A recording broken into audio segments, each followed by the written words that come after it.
Hello అందరికీ, ఈరోజు fish fry ఎలా చేసుకోవాలో చూద్దాం రండి. అల్లం వెల్లిగడ్డ పేస్ట్, సాల్ట్ 2 టేబుల్ స్పూన్ల సాల్ట్, అదేవిధంగా 3 టేబుల్ స్పూన్ల కారం,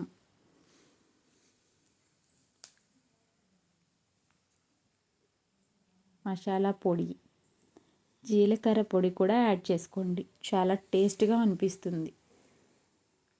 ఈ విధంగా చేపల ఫ్రై చేసుకుంటే చాలా అంటే చాలా టేస్టీగా ఉంటుంది. ఒక నిమ్మ చెక్క కూడా పిండుకుందాం. దాంట్లో 2-3 టేబుల్ స్పూన్ల ఆయిల్ కూడా యాడ్ చేసుకుందాం.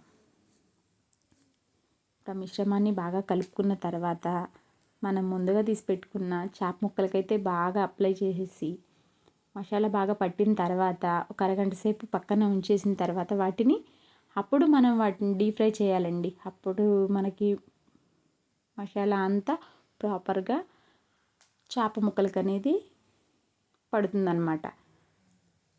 నెక్స్ట్ వచ్చేసి మనం ఒక ప్యాన్ తీసుకొని దాంట్లో తగినంత ఆయిల్ వేసుకుంటే చేప ముక్కలైతే దాంట్లో వేసేద్దాం. చేప ముక్కలు మనకు బాగా ఫ్రై అయిపోయినాయండి. చూడండి ఎంత బాగున్నాయో. మన ఛానల్ని లైక్ చేయండి, షేర్ చేయండి, సబ్స్క్రైబ్ చేసుకోవడం మాత్రం మర్చిపోవద్దు.